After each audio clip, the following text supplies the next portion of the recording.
Hello and welcome to StoryFellas, the podcast where we make stories and we break stories. I'm your host, Tommy Antonucci. And I'm your host, Zach Lovelace.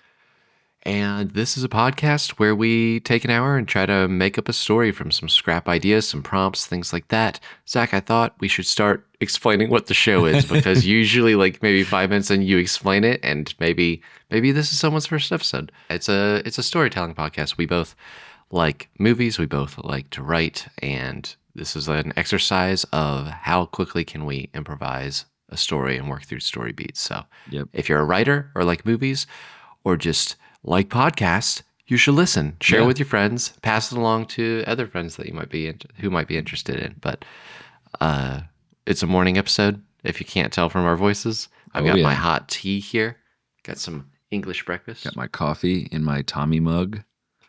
I bought this thrifting with Tommy. I did this on purpose because, he's my co-host. Yeah. You bought that way, and you're like, someday we'll have a podcast together, and I will drink from this Tommy mug. Yep.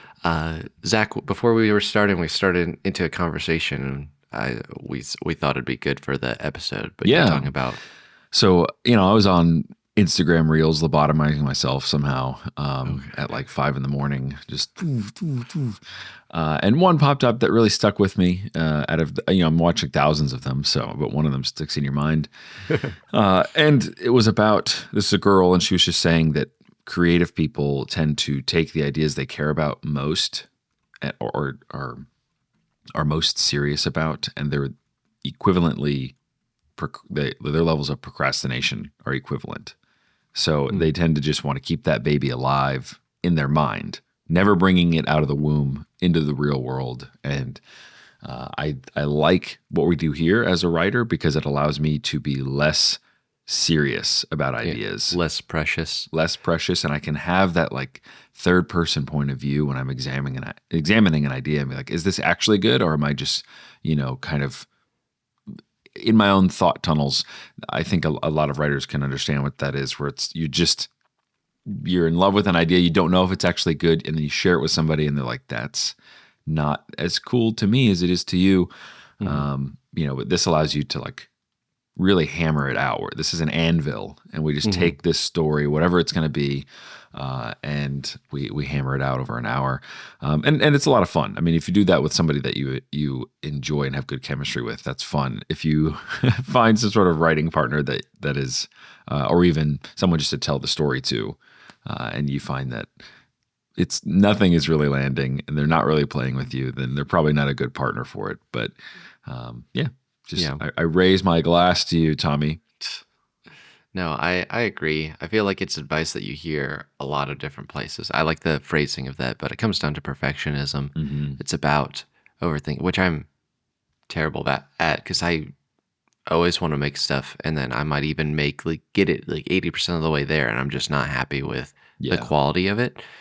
Whereas if you've got something that, I don't know, I think there's a reason people benefit from doing daily or weekly YouTube things, because it's like come hell or high water, you have to get the thing done and move it across the line. And then you get better from that because you learn from your mistakes. You really do. Yeah.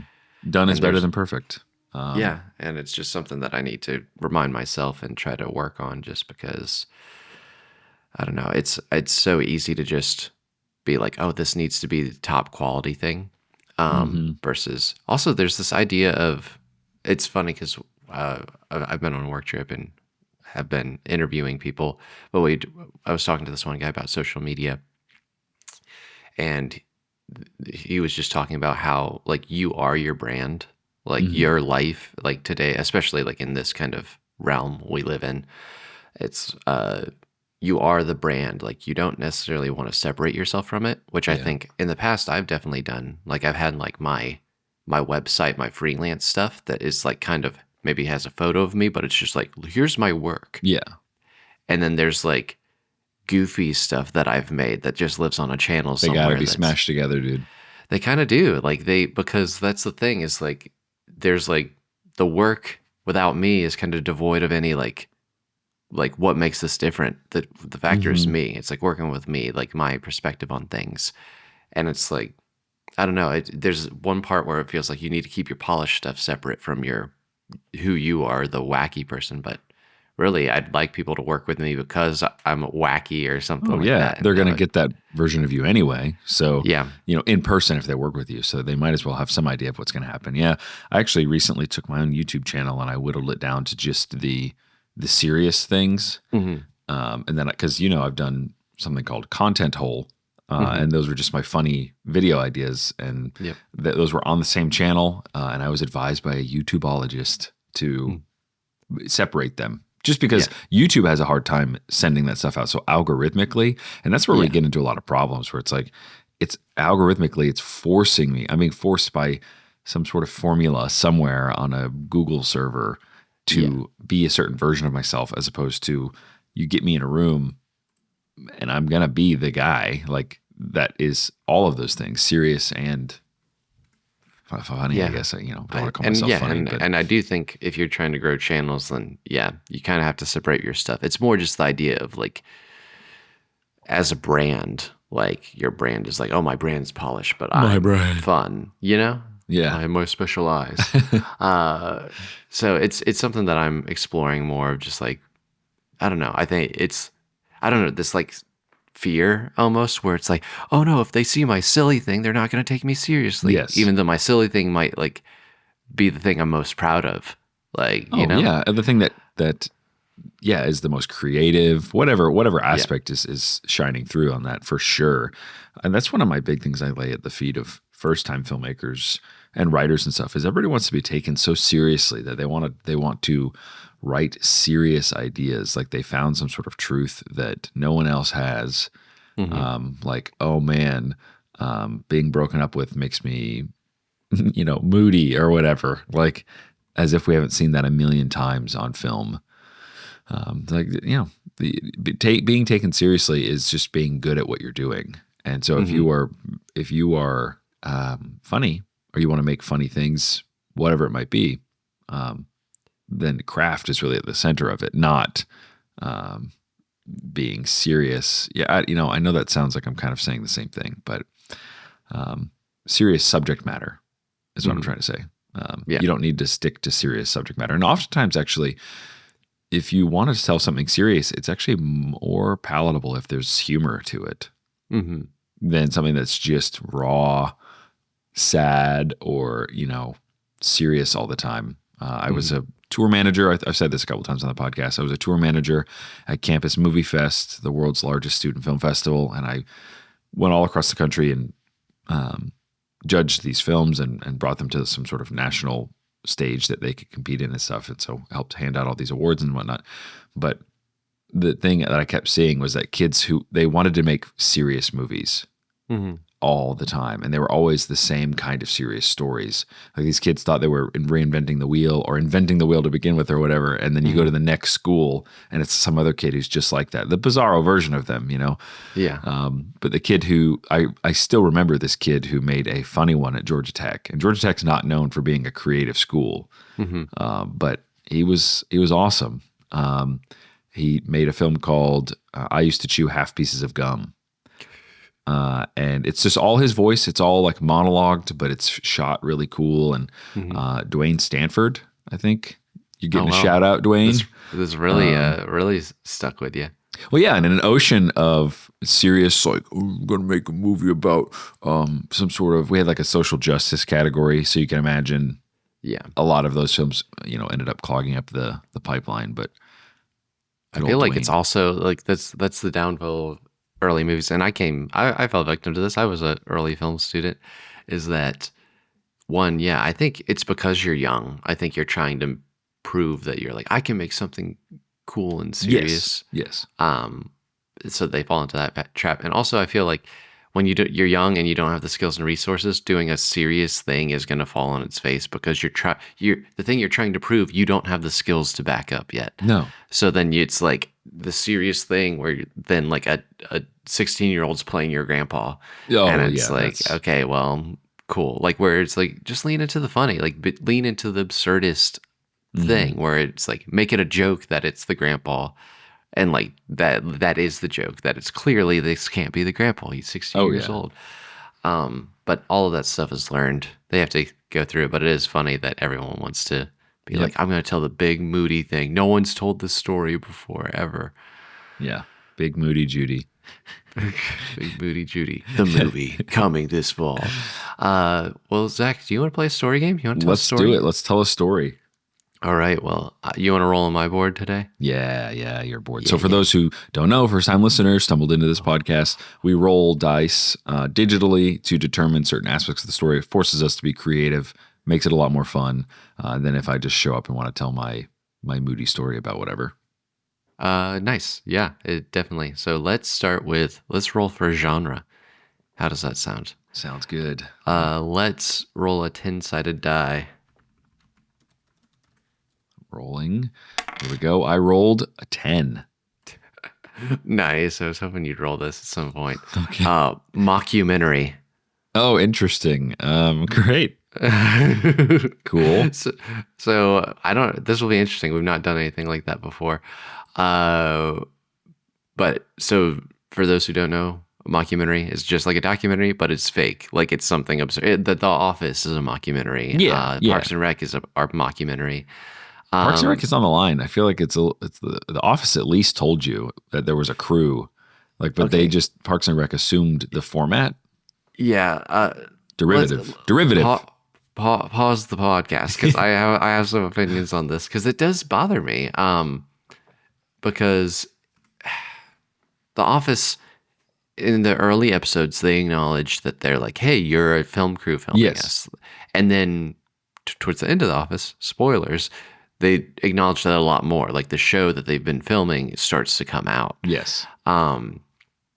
Which it all makes sense. Like this world makes sense that some reason they're making a PBS documentary on a paper company. But then every show jumped on this bandwagon of a mockumentary. Like Parks and Rec did. Modern Family does this. Like they have talking heads where they talk to the family.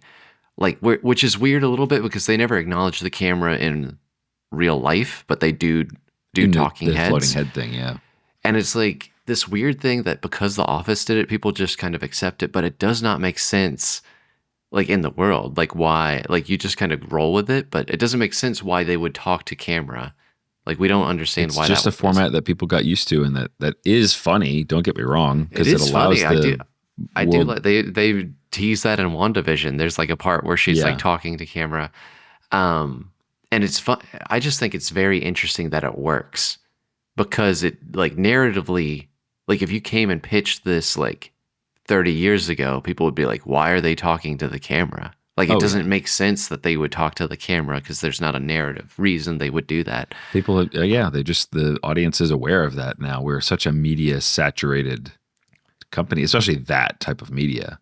Mm-hmm. The Office is such an interesting, I don't know what the analog is for it. So, the longstanding thing that people say is there are Friends people who watch the sitcom Friends and love it, and then there are Seinfeld people.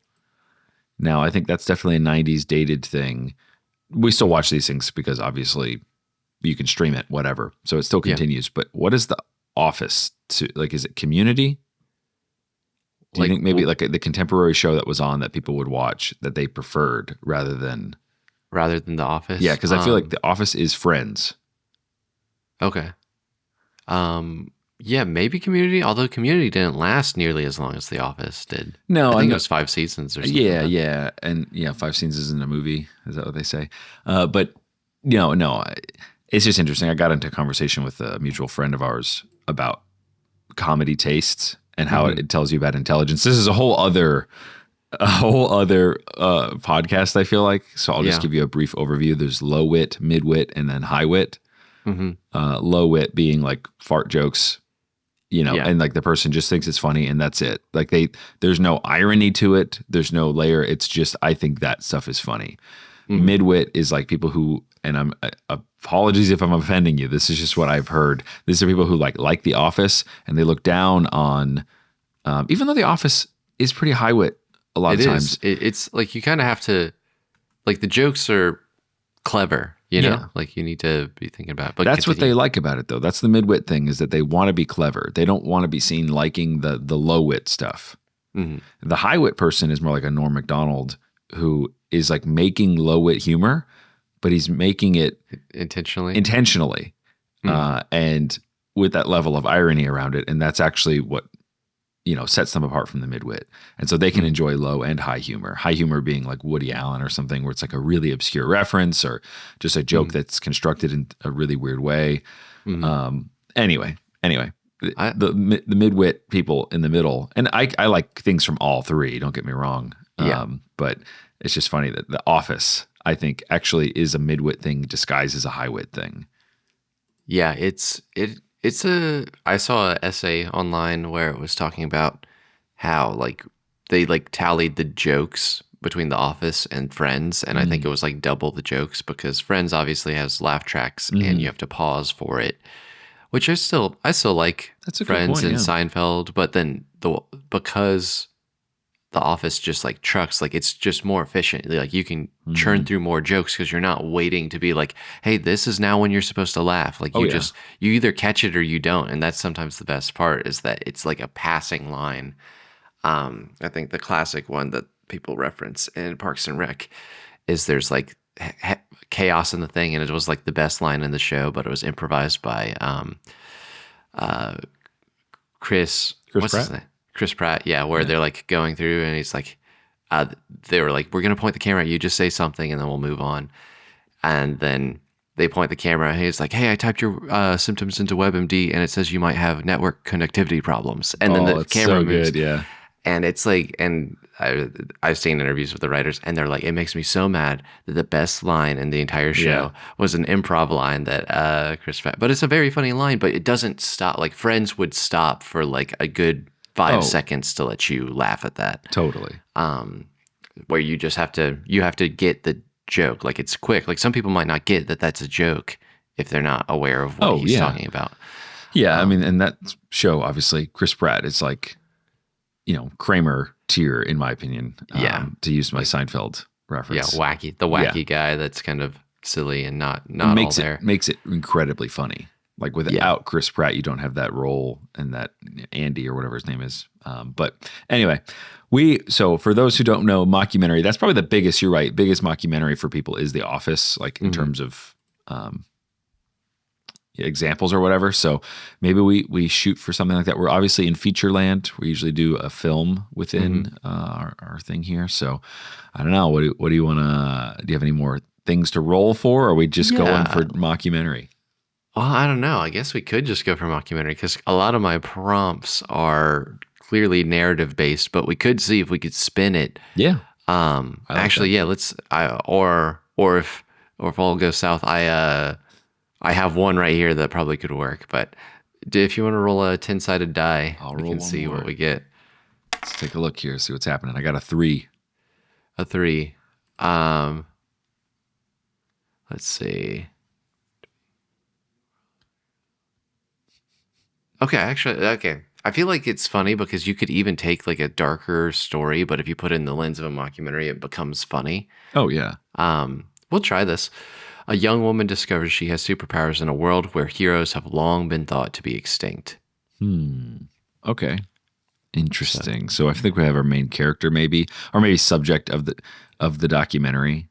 Yeah. Because it's like, I picture, which is funny because I almost pictured the beginning of The Incredibles because there's like scenes that's true. They do that. Where they're like interviewing the superheroes a little bit.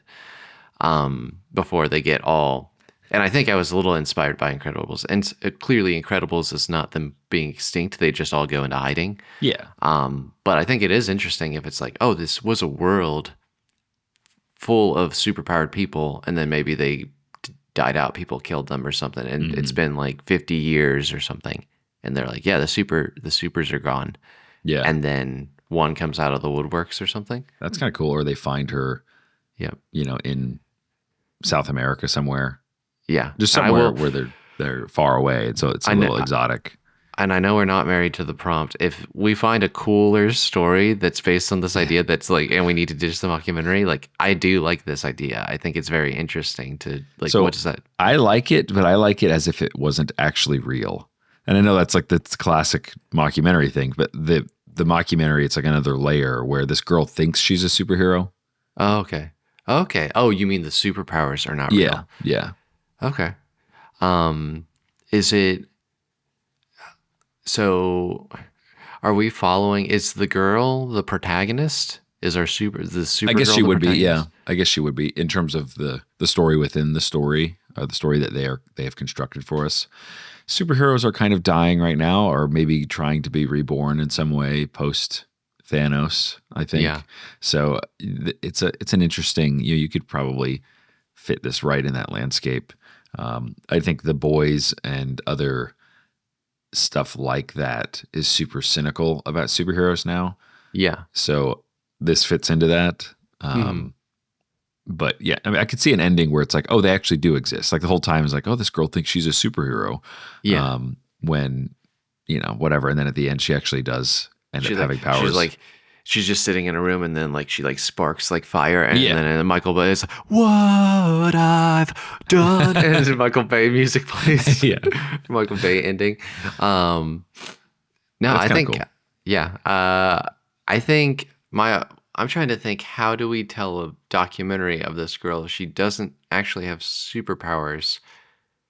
Like are we on the tail side of it? It's more like the story because maybe that's explained. It's like it opens and she's in her interview seat and it's something along the lines of yeah uh they said the supers were gone for decades until I came into the picture like Mm. we're all looking back on this maybe I don't because I feel like Or if there's we an need to event. almost establish like that she's not actually super earlier on, you know? Like how does someone convince the world that they have There superpowers if could they be a don't? host of the podcast. Whoa. There could be a host I know. of the mockumentary where, they're like, oh, there's actually a whole wing of mental illness now where Mhm. people think they have superpowers, and they just are at this asylum, Mm. and there are all these people, and they're like, I'm Iceman, and the guy's just like,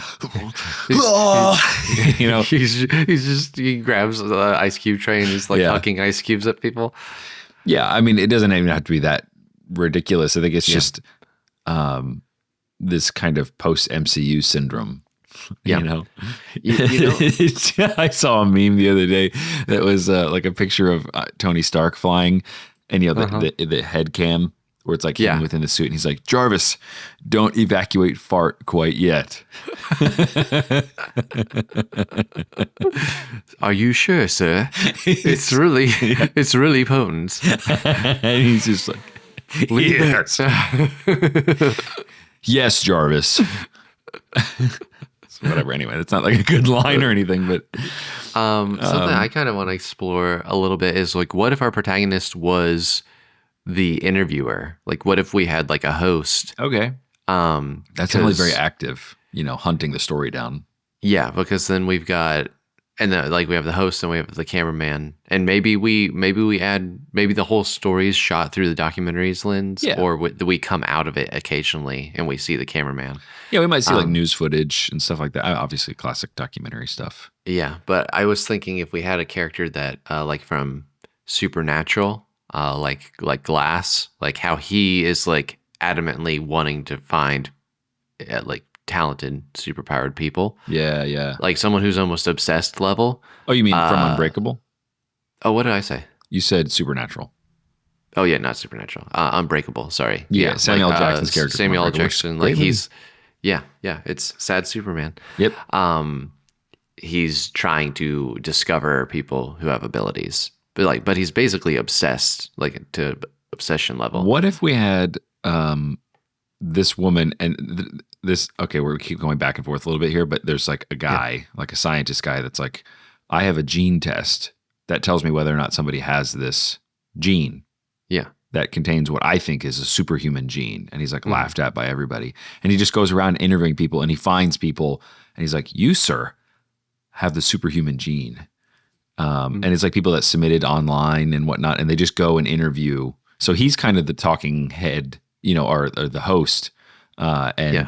then they go person to person, and it's like, we could just have fun. They find some like Midwestern housewife, or they have like some guy that works at a fast food restaurant, and they all say like, well, I always thought I had powers, and then we kind of just move on, and then we build a team, and then he brings them all together, and he tries to like ignite their powers at the end, or maybe there's like a villain at some point that pops up out of them that we see like the way that they're treated or whatever, that they become a villain.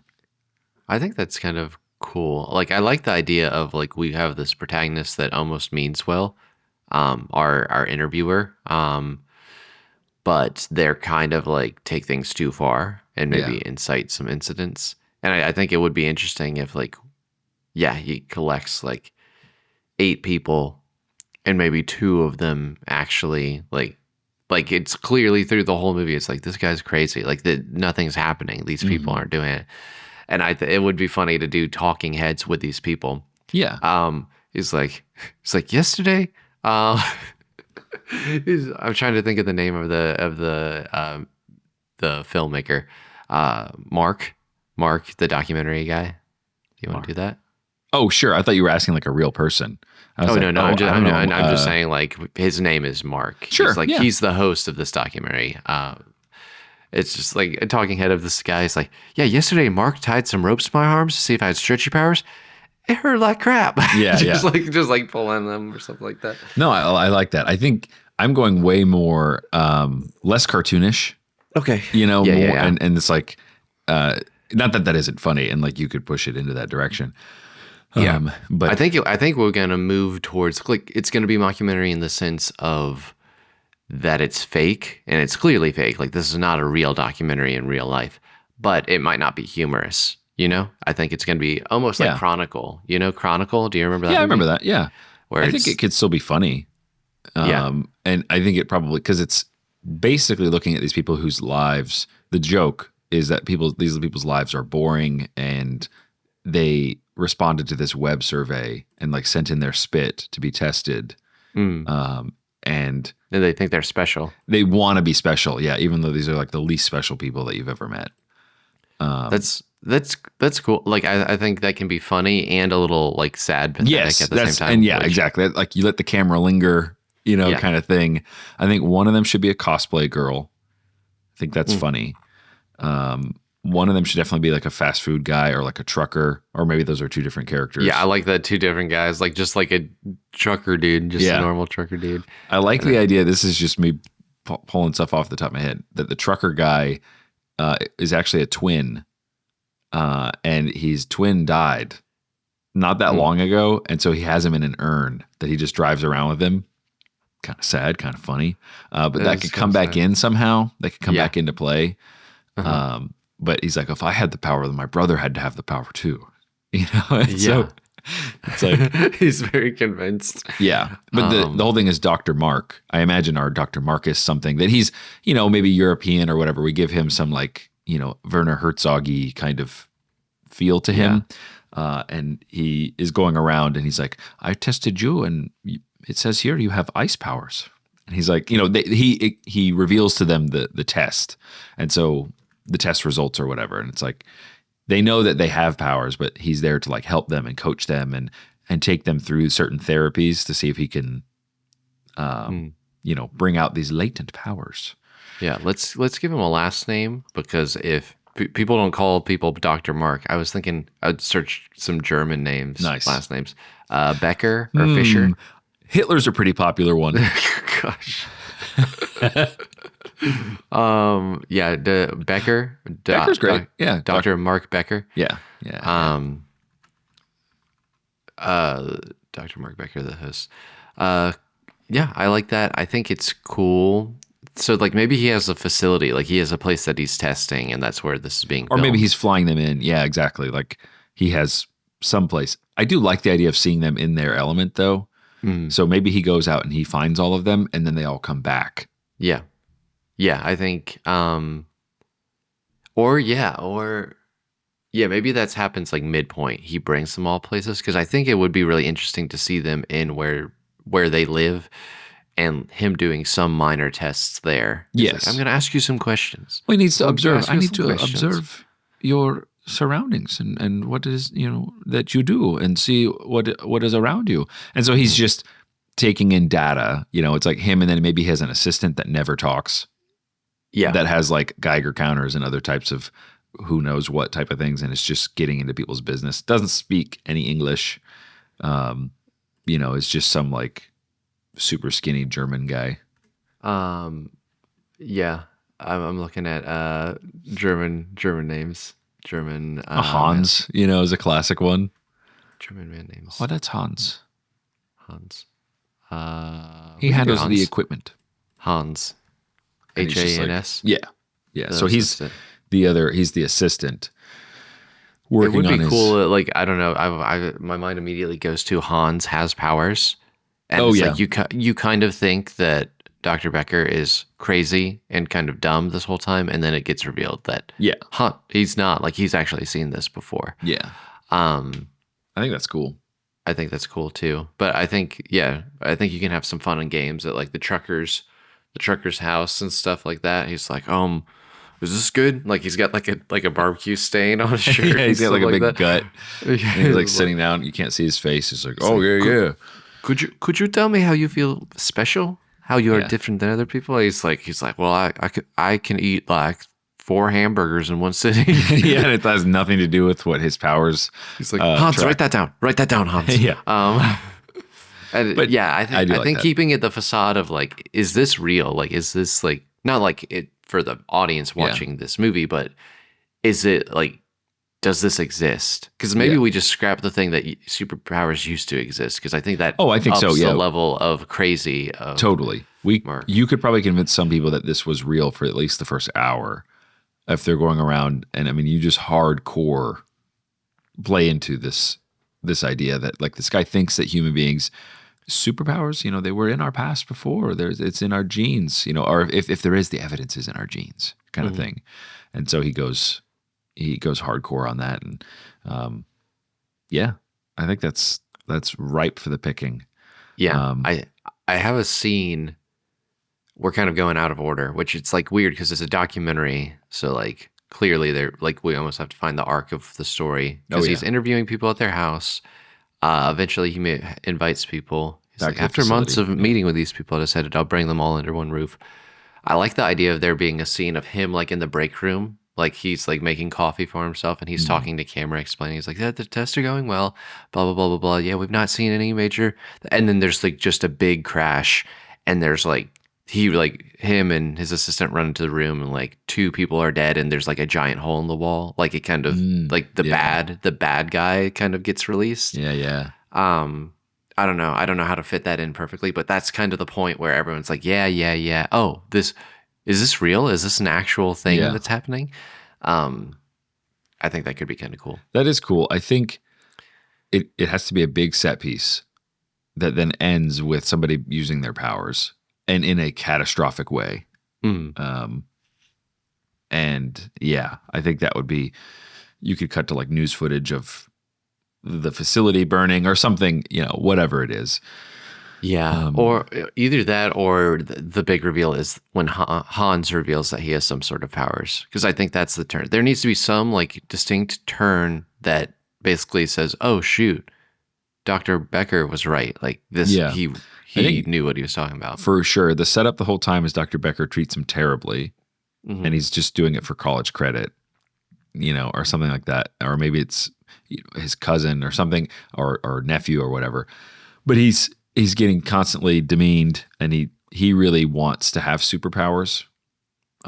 He does. The thing that we do talk to Hans, and we do see it subtitled or whatever, and he's just like, I've always wanted, you know, superpowers, and we just, you pick up on this kind of thing, and he's just desperate to find this. We kind of go full League of Extraordinary Gentlemen, and Hans actually like injects himself with the 3 genes or the 4 genes of I whittled it down to 4 people, by the way. I think that's probably more manageable. So it's like a Fantastic Four type thing.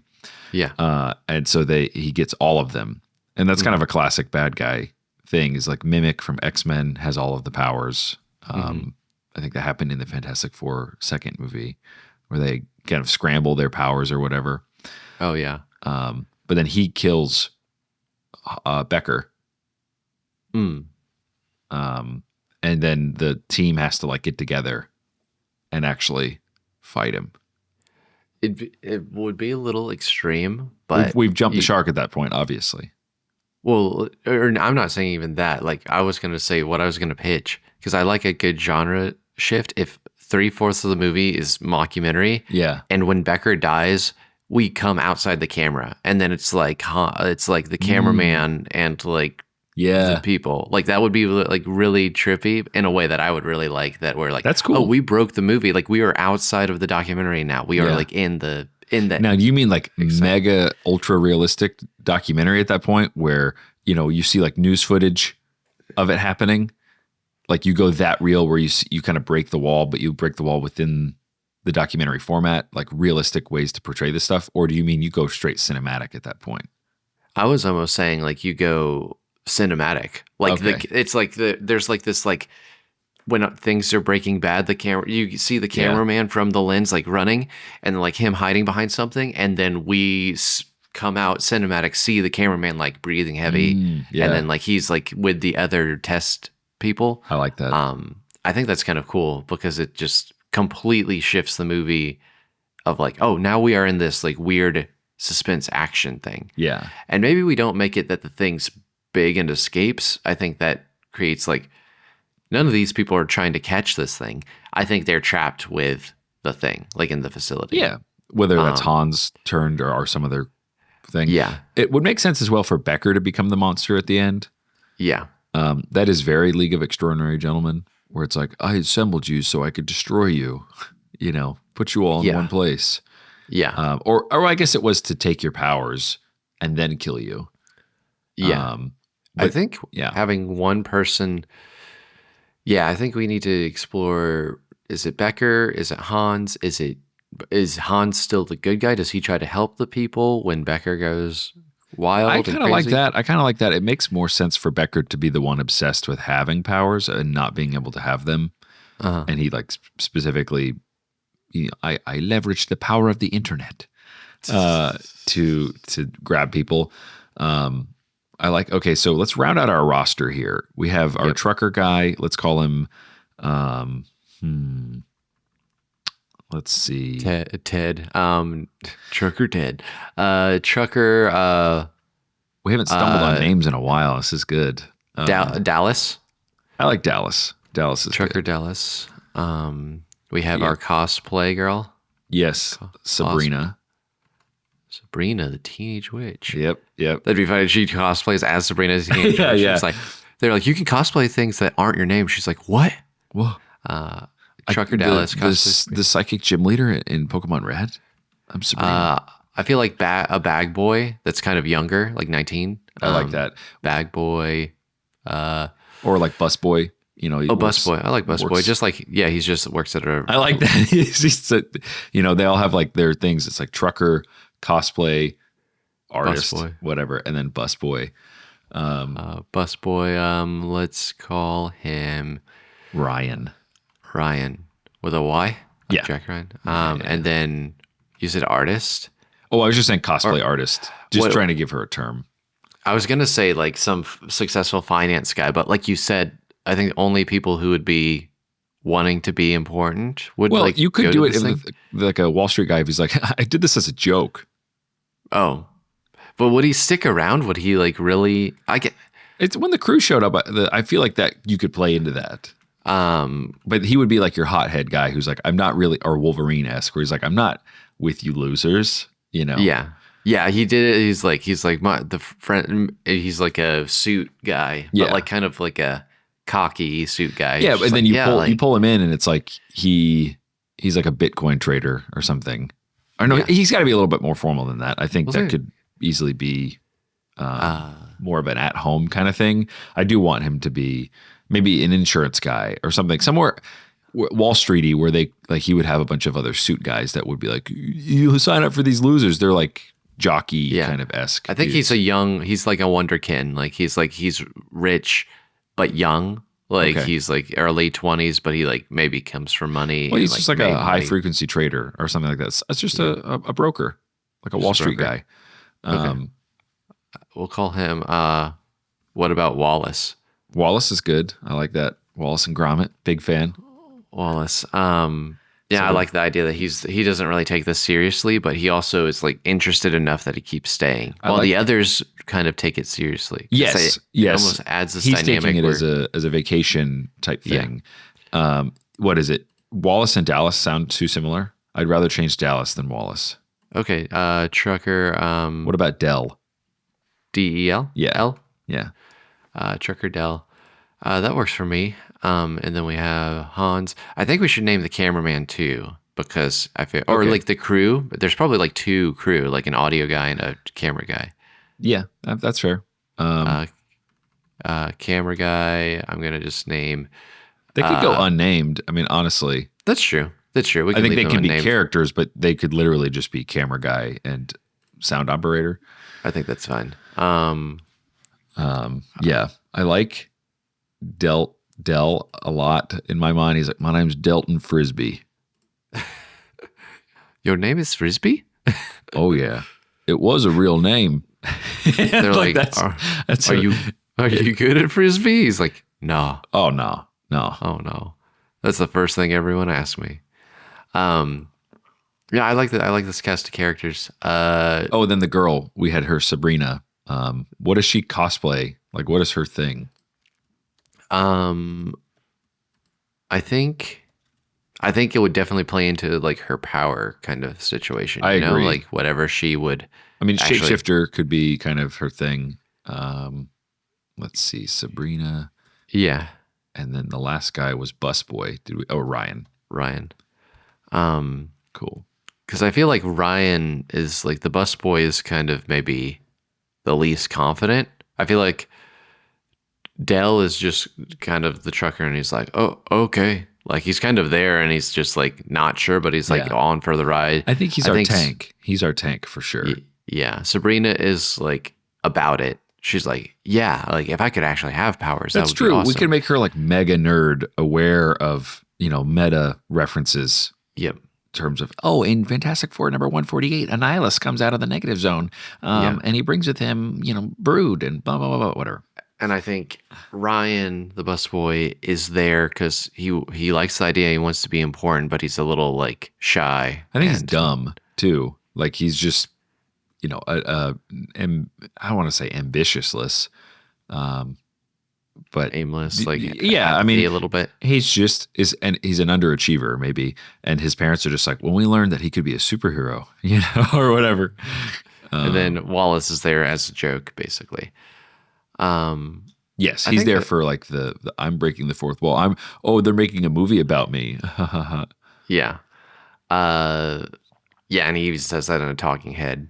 He's like, hey, he's like whispers that he's like, I don't really buy any of this. I think this is just hilarious. It's very Dinner for Schmucks, You've never seen it, but I know the movie. Oh, really? Yeah. Dinner for Schmucks is all right. I watched it way too much because like we got snowed in like one time. Oh, that was for, the like, only 2 movie weeks. you had?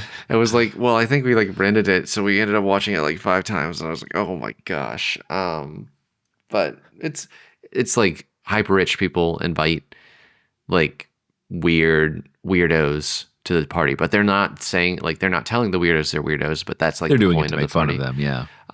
So that's kind of what he's doing. Like when he's in the room with people, I think he's playing along a bit, but then in his talking head, he's like, I'm here to, because the guys in the office are going to think this is hilarious. Yeah. I think that is great. I think that's great because he's like a non-believer kind of thing.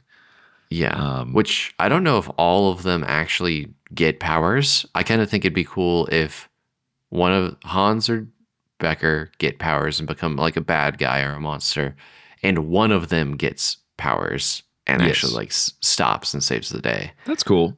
Yeah, I guess because you got to think about their arcs, so we have like a, team assembly film here, like Guardians of the Galaxy kind of thing. Like they don't really operate as a team until the last act.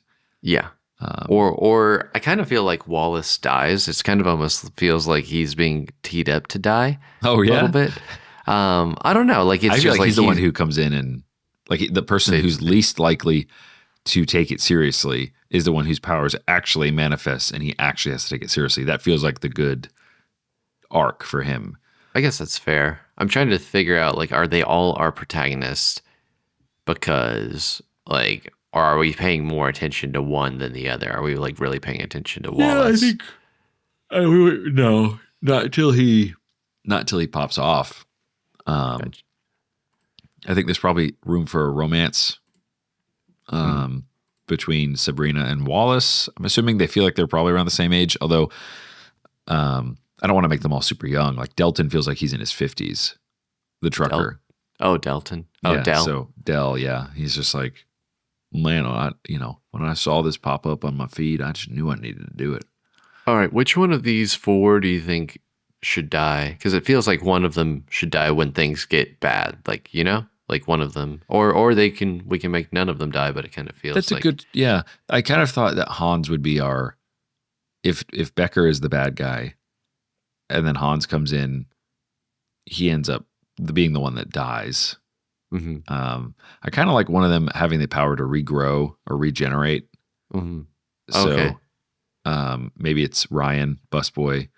He gets like his head blown off within like 10 seconds of it like popping off or whatever, Becker being evil, like Yeah, I shoots him with think an energy blast and then his head just like Men in Black comes back. yeah, I think that could be kind of neat. Maybe that's the thing. Maybe all four of them. Maybe that we've got just like a spin-off Fantastic Four situation here. Yeah. That he does these tests, and then they're kind of going through this. Clearly, for the audience, this is like a unique movie because it's a documentary, so it's going to be pieced together by like them explaining things themselves Yeah. and like these scenes, which is weird because you don't get that normally in narrative of just someone literally telling you what they're thinking to camera. Yeah. So it's hard to like without us making it and writing it to like piece it Well, all you together. would set up all this stuff because they could be talking about their life, but the thing about documentaries is that somebody can say something, but the real story is about what is being shown. hmm So I can Yes. sit here and be some sort of, I don't know, controversial conspiracy person or whatever, but it's like you don't really care about what it is that I'm talking about. You're like, oh, I'm talking about the Titanic or something. hmm You're like watching my life and mm about how I have my family and what type of person I am. mm Delton being a trucker, he's talking about being a trucker, having his dead brother with him. mm I think him having the regenerative powers is probably pretty good.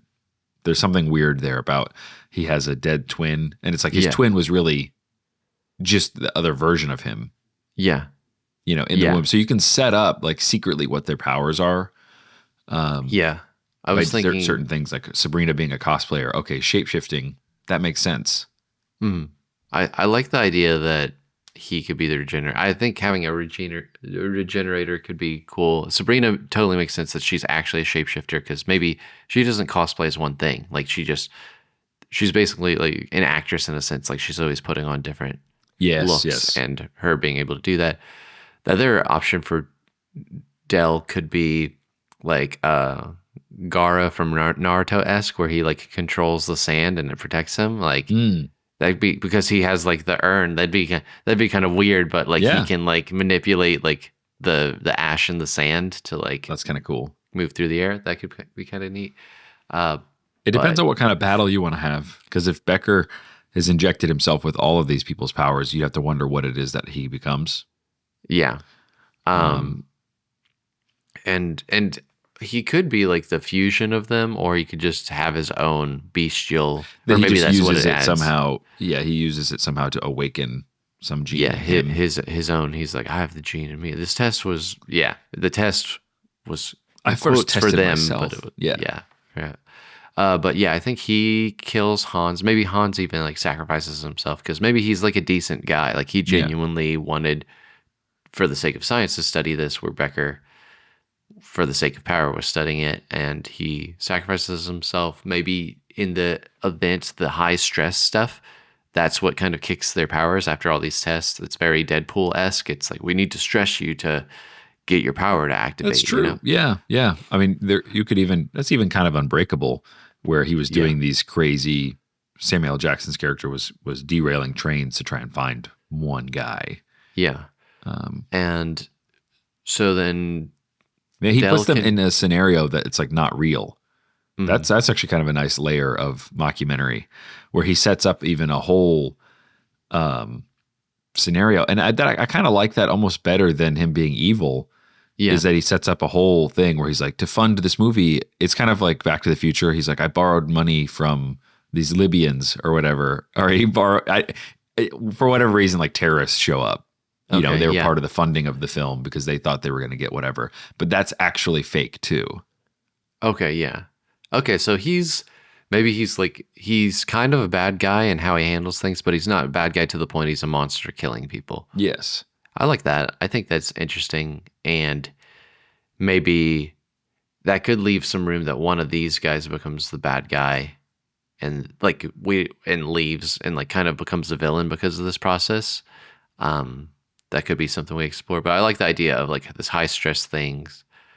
It would be, I still Dell's head being blown off for real somehow Yeah. sounds like it'd be a cool way, like if he just like the body starts moving again, they're like, what's happening? And he just like Yeah. grows a new head out. I think that's cool. We've got Wallace and Ryan also. One of Yes. them, I know we're very close to, I think it's probably because we're close to Fantastic Four. I was thinking of giving one of them fire powers, but that might be too close with four of them. Wallace felt like he needed something. He needs that aggressive power, whether it's That's like, kind of why I was thinking fire for him would Yeah. be kind of cool. Like, and that also, I think Wallace just keeps inching towards me as being like turning bad for some reason. yeah. Because he's already there kind of for like his own selfish reasons. And then once the powers kick in and he's like freaked out by it, he just gets angry. Where the others like sincerely were like, oh, I want to be important and want to use my abilities for good. Yeah. Ryan, I really need to avoid, I'm like, he's stretchy. They Yeah. just recreate the Fantastic Four. So I do think that's an interesting thing where maybe one of them is brought along but doesn't actually have powers, so it's them that injects themselves. So it would make sense if it was like Sabrina. She really wants to be that cosplaying thing. She really wants to be taken seriously. She really wanted, to be actually one of these characters, and boom, boom, boom, injects herself. And then, Becker's like, no. And she transforms into whatever. But I also like that it does the event successfully wakes up and we can even have Becker talk about it. He's like, there are no terrorists. None of this is real. This is just to... These people you killed were actors. Yeah. Well, no, he's saying it to camera. He's floating ahead because he sets up the tension. Yeah. Then, and then it goes haywire when they actually get attacked by the terrorists who come to the lab, and they kill Becker. They shoot him a la Back to the Future, and he gets up, right after Wallace kills somebody or whatever, for real, he gets up and he's just like, it was just a joke, maybe not a joke, but he's like, it was just for an experiment. And then it turns out that one of them actually does have the powers. Or maybe just the two of them. Yeah, I think there's like, it's like the pacing seems odd because I don't want to it feels like if we reveal that they have powers too late in the game, then there's like another story we have to tell. There's like another big arc we have to tell with the powers. Or we literally have the pre-credit scene where like we get a hint that one of them actually can do something. And like it's the equivalent of the spinning the top in Inception of like, oh wait, is this real? Like we don't get that until the very end, but yeah, I don't know. I think I don't mind the switch. I think that was part of what we were talking about was the the cinematic change. The cinematic change, yeah. Like if we went that hard, I think that sells it. And you just need to figure out the arc. So who goes bad, who dies? Because most of the humor or most of the runtime is going to be you being with them, each of them in their own little place, and them being brought to the facility and doing different tests, and then Becker setting up the whole terrorist thing. Terrorists happen. Becker then dies for real, like he dies a second time. Which actually would be funny if he comes back again. And he's like, I actually have powers. And then he's the regenerative guy. Oh, I think that could be cool if he's regenerative. Because I think that's revealing that he has some sort of powers is cool. Because then it's like, oh, you're not crazy because you're literally this thing. Like you from the start, you knew that this wasn't impossible. It's like, does Hans have regenerative powers too? He's like, no, he's dead. Yeah, I do like that. Yeah, that they actually did Oh, die. he's super dead. Yeah. He's definitely being. I know we're just Hispanic. Well, he's definitely being judged by God. You know? Okay, I like that. I like this level of like, it's very game night. Like there's these levels of what is real, who's at aware, this point. and But I think Mark, because I think he does this thing. We're doing tests. We're meeting you at your house. We get to meet the people. We meet their families. Like, I'm going to bring you guys here for a week or two. We're going to do some more extreme tests. And we're in this like facility warehouse thing. They're doing that. They're kind of learning more. We're kind of seeing some of the people bond. We have the Office style, like long lens, like shooting through the glass of like Sabrina and Ryan are talking. And they're just like, oh, have you? She's like, I always thought I would make a super great superhero, and he's like, oh, I don't know, like I just want to be able to help people, and just like a lot of little snippets of scenes like that. And then I think the terrorists come up, the fake terrorists, where this is a thing, and maybe it's still shot in the documentary style, or maybe that's the point where, like, maybe he doesn't tell the camera crew. Or something like that. Yeah, I think he's got to make it as real as possible. I think he dies. You know, he knows he has the regenerative abilities, but he fakes his own death anyway. He's got a squib on or something, and that actually does jog free somebody's powers, but they've gone crazy. Yeah, which I think just makes sense that it's Wallace, because I think if we give him fire powers, it makes sense for him to be angry and like powerful, and he starts like killing some of the terrorists, and then he comes out, he's like, this was just a test. Yeah, it broke his mind. It breaks his mind that and then Wallace kills Dr. Becker. And like Hans. blast him through the chest with a big fireball. And he like falls down dead, and everyone's like, ah, and then he's just like still attacking the terrorists, and he's like, everyone else is hiding. Do we want him to like escape the facility and they have to go track him down, or is it more like they have to take care of him in the facility? Well, what does he want to do? I think he would want to just get away, right? So they would need to hunt him down. Yeah, I think they need to hunt him down. Maybe this all happens like earlier. This is not like the third act. Like this is mid. Yeah, the midpoint shift. Yeah. And then the camera guys, and you could do this movie in a way that still is Chronicle-esque, where it's still being filmed. I kind of feel like in a realistic note, the camera guy and the production guy would be thinking, okay, I'm not going to keep filming this. So maybe that's the point. It actually would be a really cool scene if like he's like blasting fire, he like kills Becker, and then he looks at the camera and he like just does like a punch. Yeah. And then that's like, and like he punches through the camera guy, and we're out of the document. We're out of the camera at that point. He's killed him, and now we're like cinematic rest of the movie. Nice. I think that's cool. And then he's like panicked. I don't know if you ever watched The Batman. Yeah. Did you ever watch The Batman? Do you remember there was that like fire character? There was an episode of this fire character that like fell in some chemical thing, as bad guys do. Yeah. But his whole thing was like his skin was like magma, and he just kept rising in temperature.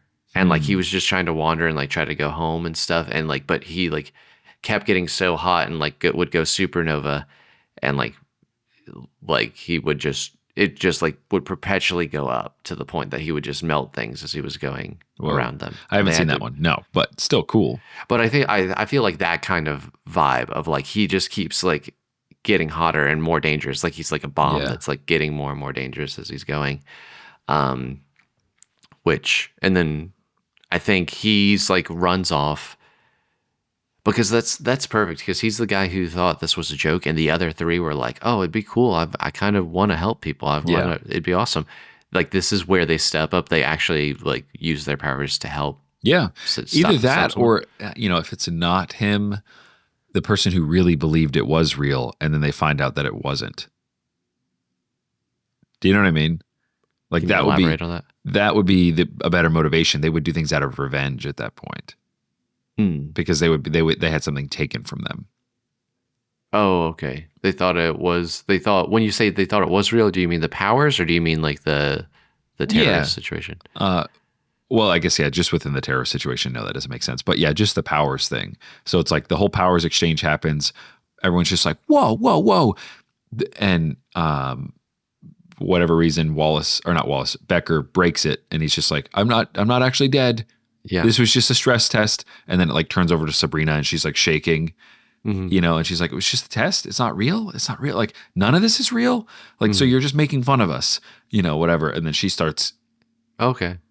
escalating. Okay. I'm That also makes fine most with sense to me. And then Wallace would then come back and be like, he goes to being from not interested to being a hero. I feel like Okay. that's his arc, as opposed to like somebody who's a real hero. That's the difference between the hero and the villain. The villain gets hurt and then like blames the world Mhm. for their problem. I like that. I could see Sabrina. Then she becomes the shapeshifter. She turns into like big snakes and stuff like that. Yeah. And then she's just trying to get revenge. And then if she's trying to get revenge, maybe she's not trying to escape. She's just trying to Yeah. attack people. Yeah, and she's then- trying to kill them. Yeah. And then the others need to, I think Wallace's fire powers, let's say Ryan has, I wanted to say either super speed or like I thought just about like that, yeah. bestial powers. Like he kind of can just get strong and Or talk to animals. I don't know. uh, I mean, him being strong is cool. I think Delton being strong is also cool. Delton being Oh, yeah, a he's like the speedster tank. is funny. Oh, that's funny. He's like just this big He's guy. a trucker speedster. guy, and he's just like, oh man, yeah, and he can just go like super fast now. Yeah, and it's like, what's your superpower name? What's your superhero name? Oh, my name's Speed Limit. It's like, doesn't that limit the speed though? Like, isn't that about being slower? No. It's about being lawful. I like that. Ryan could also have like sonic powers, like scream powers. That's That'd be true. kinda cool. Yeah, I guess he's a little underdeveloped right now but I think him being dumb, he's like super intelligent, which wouldn't make sense. That doesn't really help you. Force fields could be cool. Yeah. Again, I don't want to get too close to Fantastic Four because we That's already fair. have a fire guy. He could just be like sidekick, like just like more push. Like I think the specific force fields Or makes like it feel telekinesis. yeah, like he can throw boxes and stuff like that. Yeah. Which kind of plays into him being a busboy. He's like, if I had this while bussing, I'd be done so fast. Yeah, like that's he's like, true. like throwing like stuff all out. And I know we're running a little late and we'll have to You're wrap fine. this up, but I like that. So Sabrina's going wild. I like Dell being fast. I like Mm-hmm. Wallace being fiery. I'm still mixed on Ryan. He's definitely the least baked character we've got. Yeah. Maybe he can just make explosions or something. Like if you just give him something outrageously big. Yeah. Yeah. For his timid nature, I think Yeah. that's cool. Do you remember? We're going to talk about it again. After the last Airbender, the guy who could shoot the bombs from his head. Oh, yeah. That's cool. Yeah, just something like he can basically make explosions happen within lines of sight. So Yeah. like he can like blow stuff up, and I think that'd be kind of cool. That is cool. I like that. Yeah, I feel like it needs some sort of physical representation. Like obviously the guy shooting the beam out of his head, Yeah, and then it hits something, I guess, and blows up. Gambit can like charge anything and Yeah. turn it into a bomb. So something Yeah. like Gambit or Gambit-esque, or if we grounded it to just be a certain substance or certain whatever. we could do like a combination of like the Sonic, not Sonic the Hedgehog, Sonic like vocal thing, because that kind of like goes with the timid Sure. nature. It's like he has a Yeah. voice, so like he yells and it like propels, and then like Sonic explodes, like whatever, like so he can like That's kinda he cool. yells at The explosion thing does overlap a little bit with Wallace on Fire. yeah, but it's like a sound explosion. Yeah, I don't mind the want- sound thing if we just lean more into the sound thing. Yeah. Where he's more like Banshee. Yeah, or you could do like I'm trying to think like How are they him and actually Wallace gonna are both fight? very Yeah. They're very destructive powers. I feel like we should only have one destructive guy. That's true. Dell's fast, so he's Dell's just fast. speedster. Ryan who's is fat, like which is funny. he could be an illusion guy, but that kind of leans to like in with his timid nature that he like gets out of. Well, where did we things. find him? Again, he's a busboy. Like, what part of the country is he in? He could be like maybe like a city, like he's a busboy at like a diner in a busy city or something. Then he could, because we got a guy who can shoot fire. So Yeah. that's like active, aggressive thing. Like you're saying, we've got a speedster who kind of is in between in terms of being able to fight. Yeah. You know, he can clearly fight. So these three guys can fight or whatever. And it's the girl that goes evil, which I like. You know, Yeah. obviously girls are evil. But yeah, I don't know. Maybe Ryan dies. Yeah, like a polka dot man. I actually really like Polka Dot Man. Yeah, I think we talked about this. You really like him. Uh, I think that could work. I feel like it's Dell and Wallace are a weird duo to be the last guy standing. You Yeah, know? but it's like country and city having to team up. Like the two guys that would have disagreed a good bit. Yeah. And Dell's also older. Wallace is like probably 30 and just a jerk. And maybe Ryan just like never manifests powers, which is funny. Because that would actually make sense too, is that one of them would be a control, you know, for the group. And he's like, oh, when are my powers going to manifest? And they don't, but he still has to help them. Yeah, I think that's cool. I'm trying to just decide, does it feel unbalanced to just have like two superheroes, you know? Like it feels like a trio makes sense. Then Becker has powers, and then that's true. What's his face? Or Sabrina obviously has powers too. That's true. And yeah, we could always do some little Easter egg where Ryan comes back or something. Like his powers manifest later under the rubble or something like that. I think that's fine. She goes into her thing. I almost like it that he doesn't immediately die when she does her rampage. Like, but Dale's like, I'm fast. And Wallace is like, I have fire powers. And Ryan's like, I'm a normal dude. Yeah. And he's like, they're trying to stop her, but she's in the facility and they do. What if this is my last ditch effort to give Ryan something? I do like him not having powers. I think that adds a level of contrast, which is nice. Yeah. But him growing giant. Oh, that's kind of cool. That kind of fits the timid thing too, that he can get big. Yeah. He wouldn't have any stretchy clothes or anything, so you'd have to deal with that. He's just naked. Yeah, he's just a naked guy. Naked but that's giant. kind of fun, you know? It's like has its own funniness, you know, joke potential to it. So, yeah, I think Ryan either growing big or not having powers at all. Those are your two options. I kind of like growing big. I think that's kind of like maybe he doesn't go full massive Ant-Man, but I do like the idea that if Sabrina turns into like a big like yes, that's what I was thinking too. That like there's like Wallace is like flying and blasting it with fire, and then the other guy's like speeding, like pulling its tail, and then like the snake turns, and there's just like big naked Ryan just like whoa, just like punches it in the face. I do like as well that Sabrina and Ryan were kind of a thing. Yeah, that kind of works. I think that's cool a little bit. And if they get Sabrina calmed down, ultimately they could be a team. Like at the end, you know, even though Sabrina might be in jail or whatever. Yeah, I think we need to.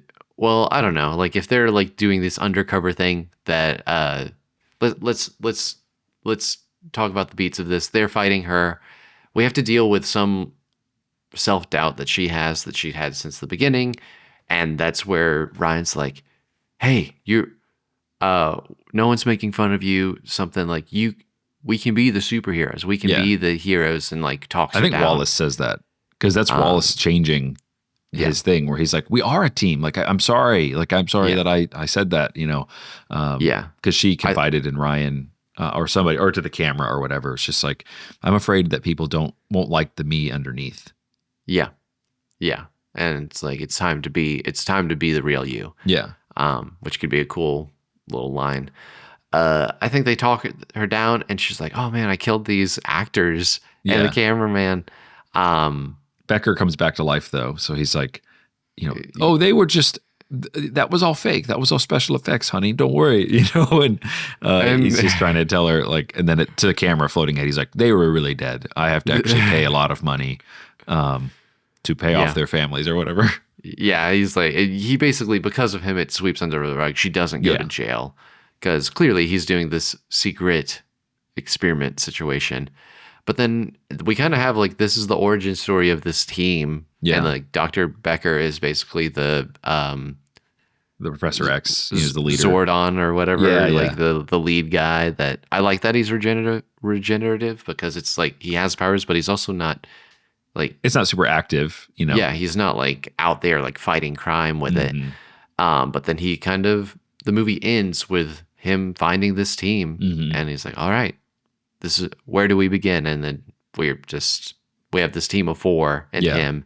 Maybe Hans does die, though. I think maybe Sabrina kills him. Yeah, I agree.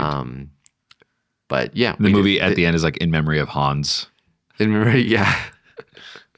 I think it's cool. I think it's a neat story. I like the genre. Yeah, I would shift watch halfway. this. You know, it sounds fun. Like, Yeah. the characters sound cool. I would want to tap into the same people that made Best in Show. I don't know if I know what that is. It's the like mockumentary about the dog show.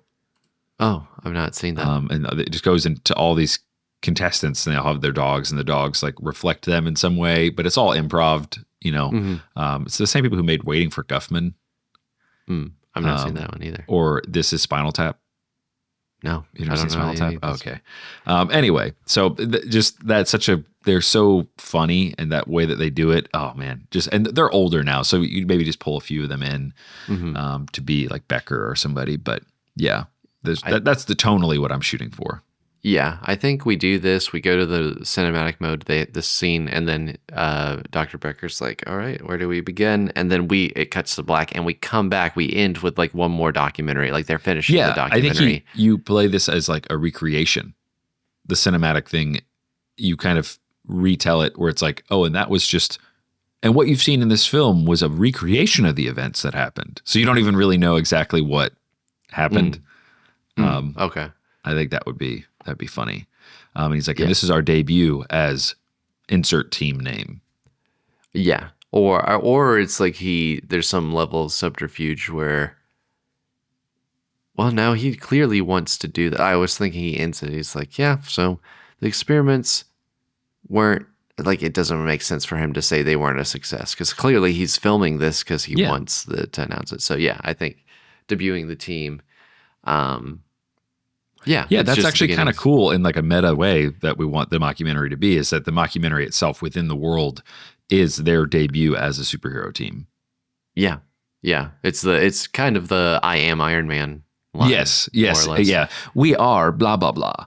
We are super squad. Yeah. Something stupid. But yeah, I think that's cool. So kind of landing the plane here. Yep. Let's get a title on this bad boy and maybe a line or two. Yeah.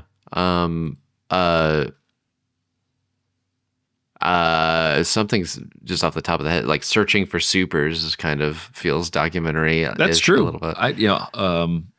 That kind of Supersize Me. Supersize Me. Hero Edition. Yeah. Supersize This. Do you want to do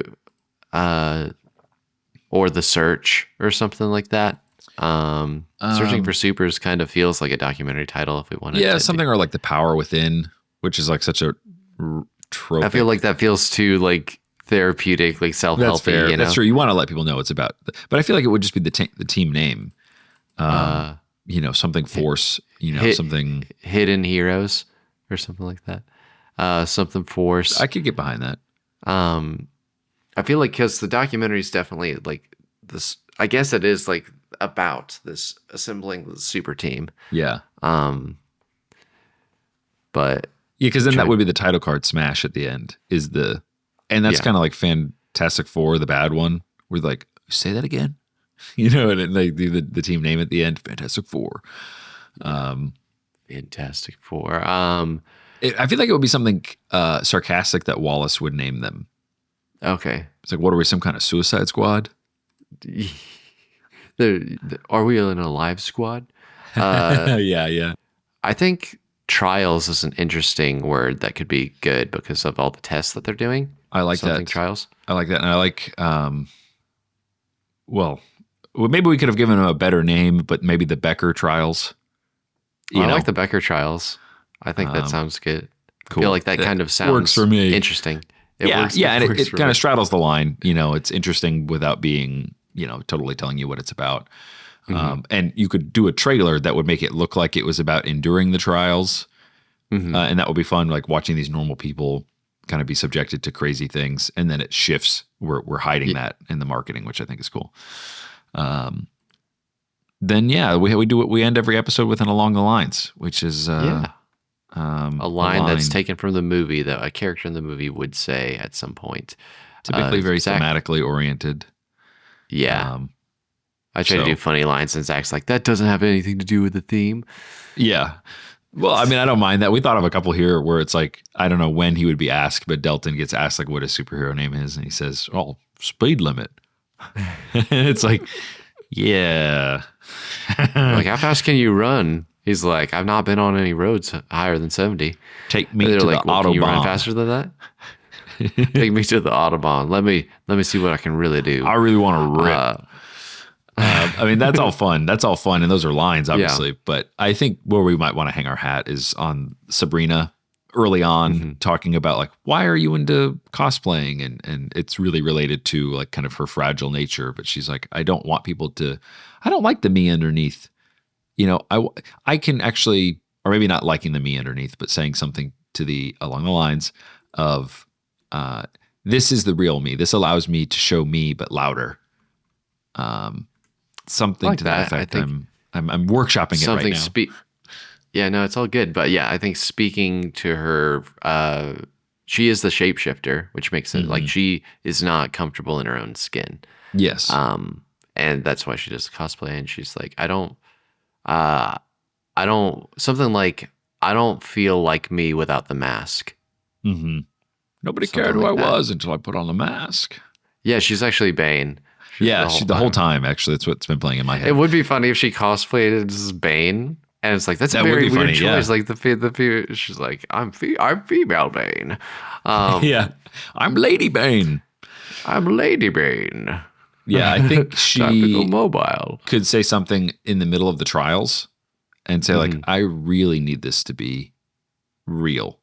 Like if I came all this way and I found out that I didn't have powers, I don't know what I would do. Yeah, and that actually sets her up perfectly for then the break. But you actually do have powers, but then she can't control them. And it's more emotionally based kind of thing. I need this to be real, because if this isn't real, I just have to go back to being myself. Something like that. I like that a lot. Yeah. Cool. Well, I think that's the line we might end. Some version of that. Guys, if you've got other ideas for lines or character beats or scenes, go in the show notes, send us messages. We love to hear them. And until the next one, we will catch you guys later. See ya. Thank you all for listening to StoryFellas, a part of the Pemmican Studios podcast network. Check out our show notes for bonus material, links, and more. To find out more about our current projects, send us messages, and suggest ideas for the show, go to StoryFellasPodcast.com. If you liked what you heard, share the show with a friend. Word of mouth is the best way to grow this community. Until next time, go make and break those stories.